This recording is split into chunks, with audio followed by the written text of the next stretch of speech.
So you thought you knew the story? You thought you understood power? You believed the tale of a brutish boy, Jonathan Joestar, stumbling his way to victory against me, the magnificent Dio.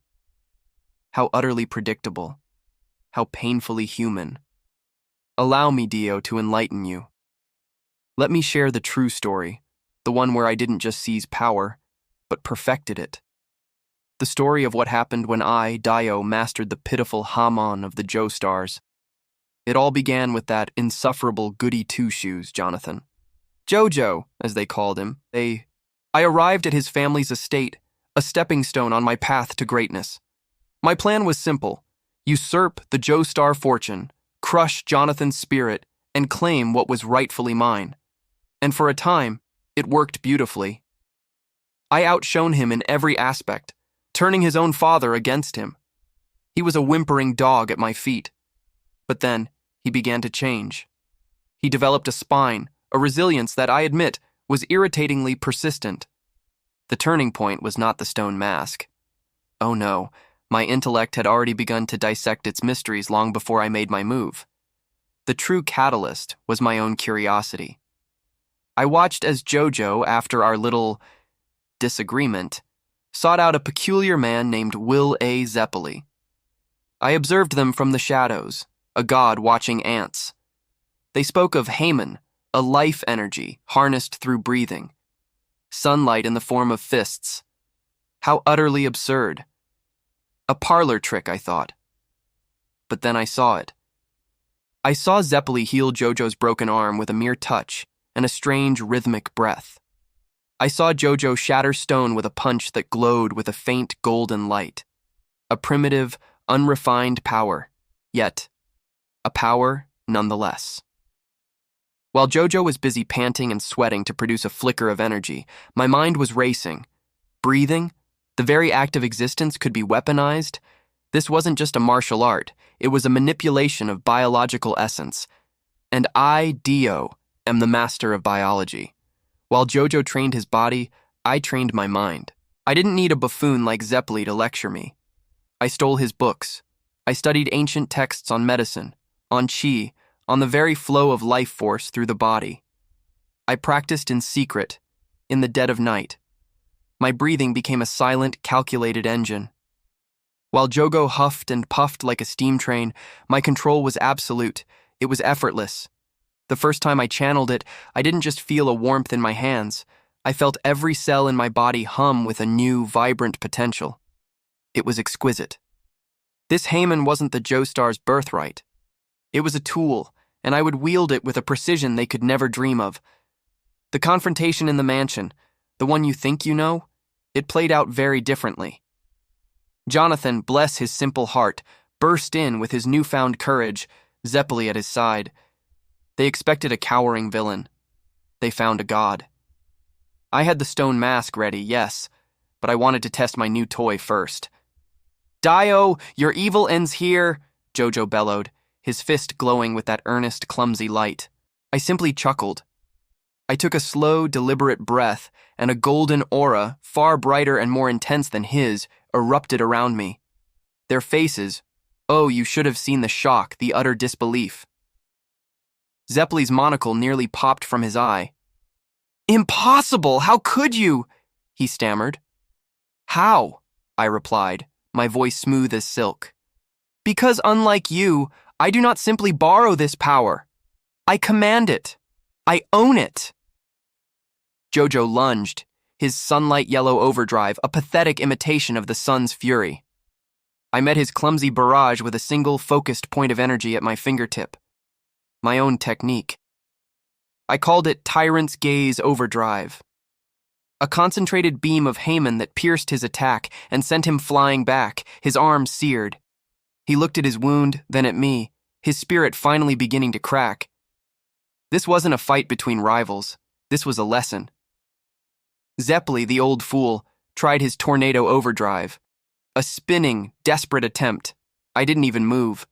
I inhaled, filled my entire body with hamon, and exhaled a pressurized wave of pure energy. Imperial breath, I named it. It snuffed out his little whirlwind like a candle. He collapsed, his ribs shattered, his breathing ragged. He saw not a man, but an evolutionary leap. This was the moment. With them both weakened, helpless, I retrieved the stone mask. Jojo screamed for me to stop, but his cries were music to my ears. I didn't need the blood of some random thug. I had a prime specimen right here. George Joestar, my father. I placed the mask upon my face, and with a final surge of hamon-infused blood, I activated it. The transformation was transcendent.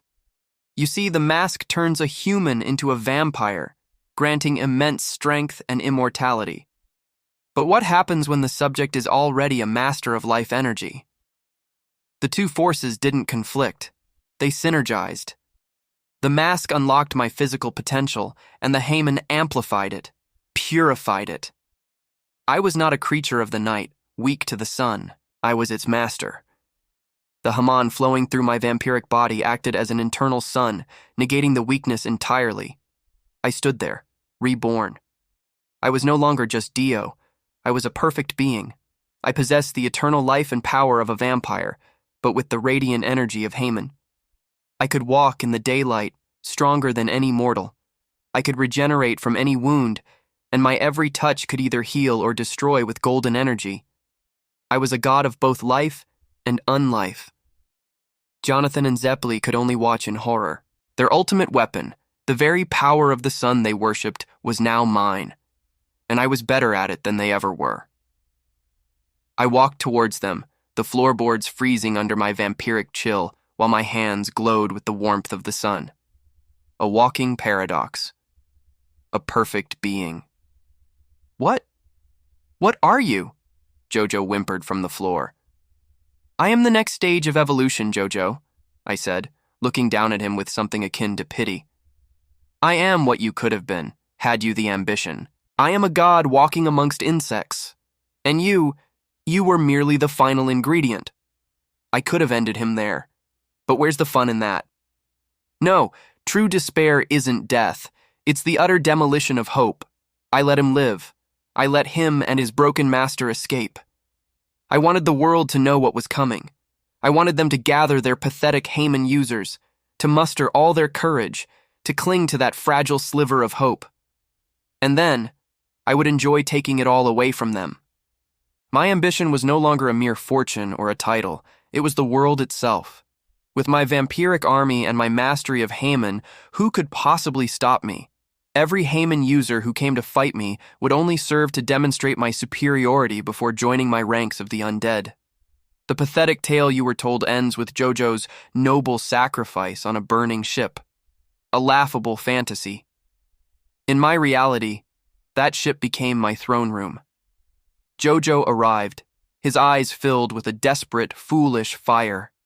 He had trained, he had grown stronger, but he was still just a man. He threw everything he had at me, his ultimate hamon techniques. And I just stood there and let them hit me.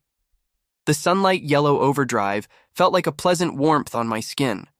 I regenerated instantly from every blow. Then, when he was exhausted, spent, and gasping for air, I showed him true power. I unleashed a hamon overdrive so vast, so powerful it didn't just strike him. It disintegrated the very air around him. But I didn't kill him.